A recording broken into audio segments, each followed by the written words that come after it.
Hello, welcome to Ken studies. CAPF AC 2021 जो preparation कर रहे हैं या जो अभी सोच रहे हैं, तो उनके पास 5 मंथ्स बचे हुए हैं। आज आपका सेवेंथ हो जा रहा है, ठीक है।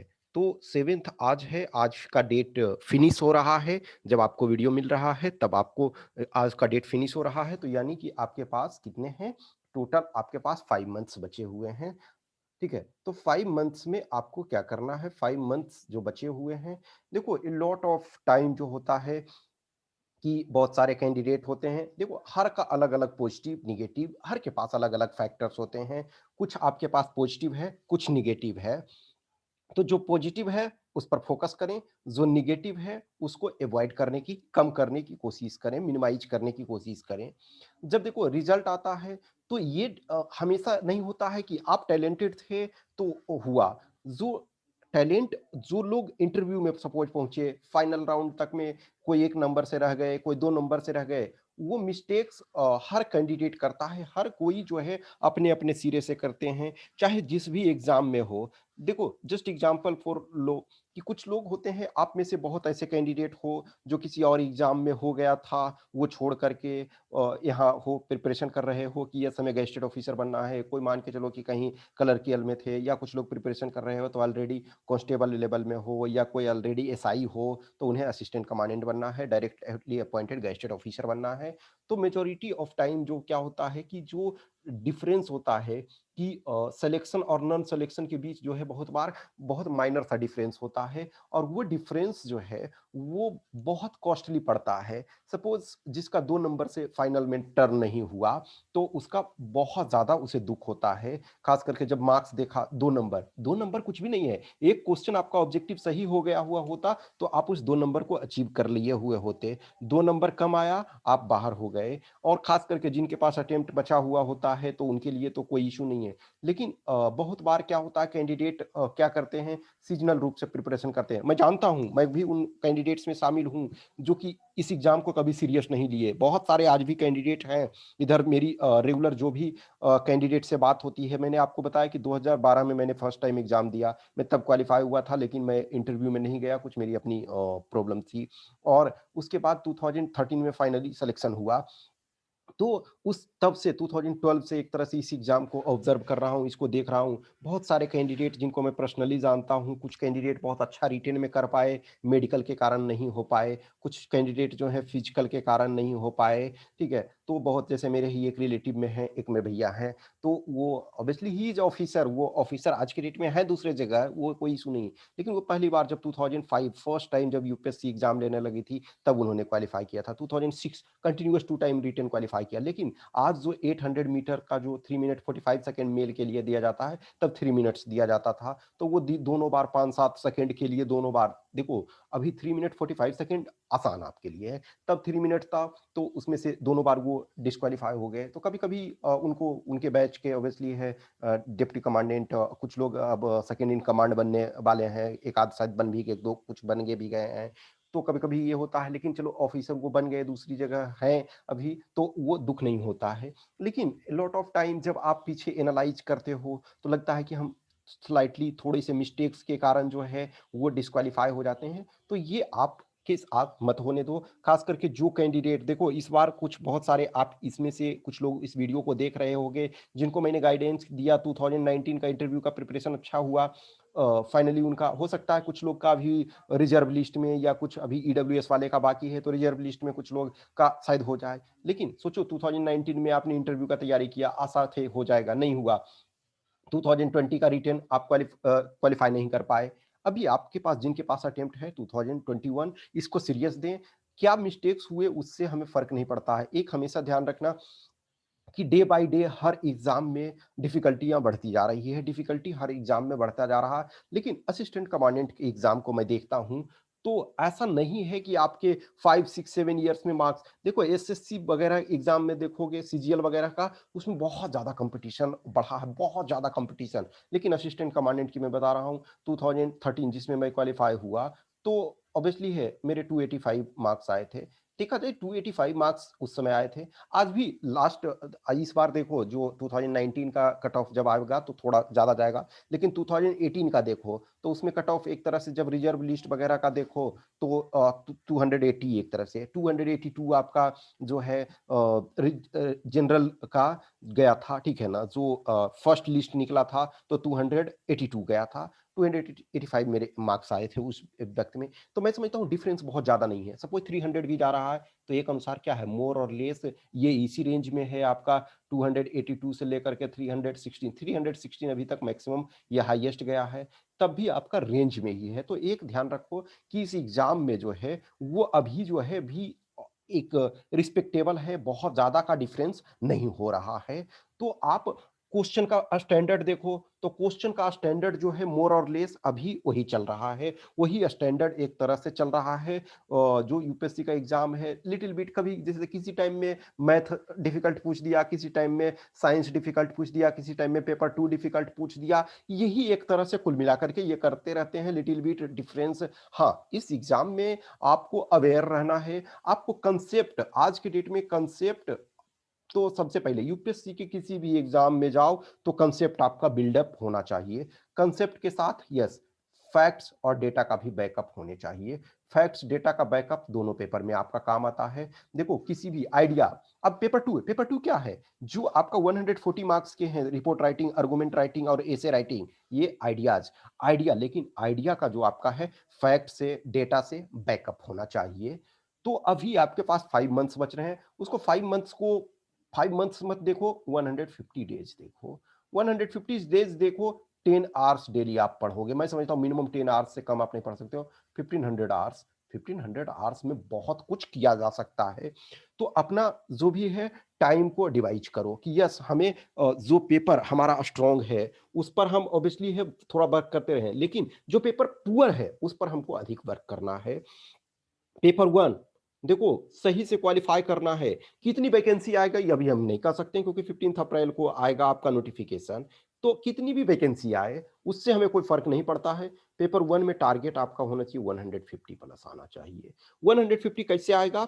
एनसीईआरटी, एनसीईआरटी जो है वो आपका पूरा उसको जितनी बार आप मेरी बात आप मत मानना, किसी भी टॉपर का आप देखना जो आईएएस के टॉपर हैं या बहुत सारे ये अब एक्सेप्शनली ऐसा मत देख लेना, हो सकता है कि किसी का देखो उन्होंने वो बोले कि यस हमने तो पढ़ा ही नहीं, हमने वो सारी चीज़ों को नहीं किया।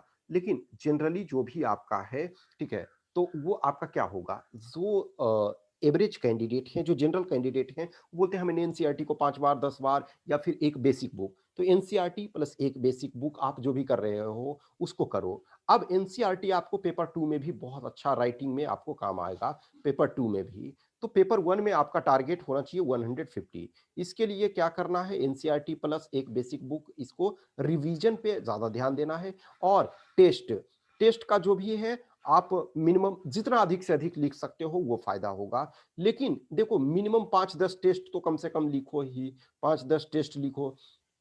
पेपर टू में भी सेम सिचुएशन कि आप टेस्ट लिखोगे फायदा होगा।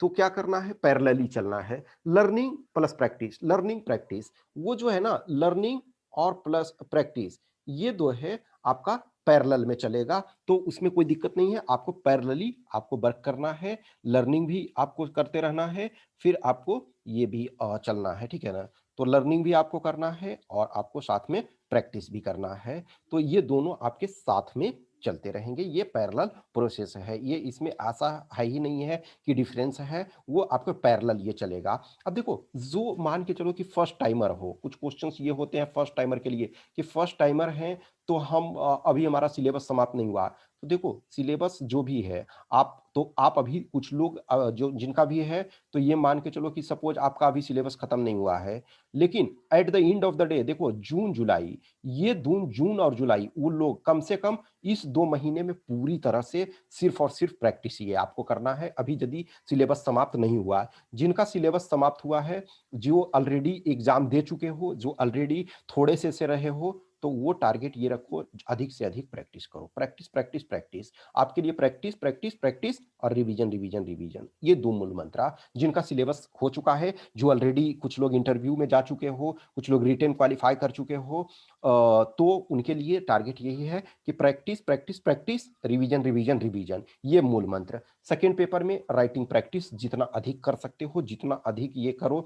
और देखो, कॉपी जरूर चेक कराओ किसी से भी, वो अपने सीनियर हो, आपके फ्रेंड हो जो क्वालिफाई हो गए हो, या नहीं है तो आप हमारे पास टेस्ट लिखते हो, यदि जो भी टेस्ट लिखते हो, हम फीडबैक सेशन भी चला रहे हैं। टेस्ट जो लिखना चाहते हो वो टेस्ट लिखो। लिखने से, टेस्ट लिखने से आपके पास दो फायदे हैं। एक तो आपको नए टॉपिक्स मिल रहे हैं, विद इन टाइम में आप लिख रहे हो। फिर देखो, बहुत बार हम खुद लिखते हैं तो हमें अपनी गलतियों का एहसास नहीं होता, हमें अपनी गलतियां नहीं पता चलती है, लेकिन कोई और चेक करता है तो हमें गलतियां अपनी पता चलती है, गलतियां हमें पता चलता है कि यस, हमने ये गलती की है, ये हम मिस्टेक्स कर रहे हैं, ये सारे जो मिस्टेक्स हैं ये हमें नहीं करने चाहिए, तो वो आपको पता चलेगा। नई थिंग्स को लर्न करोगे, फिर एक मोटिवेशन मिलेगा। मान के चलो ना, टेस्ट आप नहीं दे रहे हो, सपोज ये करो, देखो कुछ ऐसे कैंडिडेट हैं जो एक टेस्ट भी नहीं दे रहे हैं और एक्सेलेंट अच्छा कर रहे हैं, अंडर 50 ला रहे हैं, 100 ला रहे हैं फाइनल। आप अपना स्ट्रेंथ देखो, कि ये मत देखना कि वो लोग तो एक्स पर्सन थे। बहुत ऐसे लोग होते हैं कि मैंने किया है तो आप क्यों नहीं। हर का स्ट्रेंथ अलग अलग है, हमने जो किया वो सब नहीं कर सकते हैं। अब कुछ लोग हैं कि आईएएस को आराम से क्वालिफाई कर जा रहे हैं, लेकिन वो बोलेंगे अरे सिंपल है आईएएस। आईएएस सिंपल है तो सीट्स जितने हैं उतने लोग क्वालिफाई करेंगे ना, बेस्ट, इंडिया के बेस्ट ब्रेन फाइट कर रहे हैं। सेम सिचुएशन आपके लिए है कि बहुत सारे कैंडिडेट जो सिविल सर्विसेज का प्रिपरेशन कर रहे हैं, वो आपके यहाँ फाइट कर रहे हैं। उन्होंने सिविल सर्विसेज का मेंस दे रखा है और उसके बाद वो बोलेंगे कि हमने असिस्टेंट कमांडेंट का टेस्ट नहीं लिखा, हमने प्रैक्टिस नहीं किया। तो उनका ऑलरेडी उसका वो कमांड है। यदि वो मेंस का या मेंस का नहीं भी प्रिपरेशन की, नहीं भी एग्जाम दिए हैं, तो कम से कम पीटी का दिए हैं, तो इस लेवल से पढ़े हैं कि उनका वो अच्छा है, सब्जेक्ट पे कमांड है, तो उन्होंने टेस्ट नहीं दिया तब भी कोई दिक्कत नहीं। आप अपने आप से पूछो कि हम किस लेवल में है। यदि आपको लगता है कि यस, हम बिना टेस्ट लिखे क्वालिफाई कर सकते हैं, दैट फाइन, आप अपना स्ट्रेटजी। लेकिन मैं एवरेज कैंडिडेट की बात बता रहा हूं कि मेजॉरिटी ऑफ कैंडिडेट जो होते हैं, due to lack of practice, due to lack of revision, वो नहीं कर पाते हैं। तो आप जितना अधिक से अधिक हो, रिवीजन करो। अब अवॉइड मिस्टेक्स।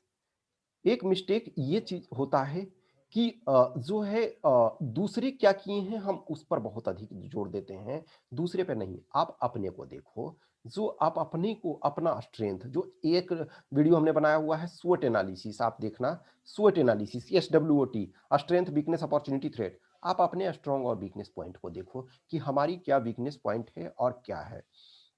दूसरा एक है कि जो बहुत सारे कैंडिडेट हैं कि ये करते हैं कि जब हमारा नोटिफिकेशन आ जाएगा तब हम निर्णय लेंगे कि क्या करना चाहिए, सीट कितना आएगा उस अनुसार देखेंगे। यार, आज जस्ट इमेजिन करो कि कल के डेट में सीट कम आया, तो आप यदि ये सोचते हो कि सीट कम आएगा तो हम प्रिपरेशन छोड़ देंगे, तो फिर आप सीरियस, आप अभी से ही छोड़ दो, फिक्स करके ही छोड़ दो। क्योंकि सीट ऐसा तो नहीं है 50,000 सीट तो नहीं आएगा, सीट आएगा 200, 300, 400, 500, इससे तो ज्यादा नहीं आएगा आपका।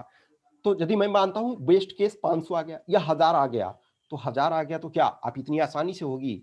देखो, सीट 200 रहे या 1000 रहे, 1000 भी रहेगा, 200 और 1000, इसमें भी यदि है तो ऐसा नहीं है कि कट ऑफ 200, ये 1000 सीट आया तो 200 कट ऑफ नहीं जाएगा फाइनल।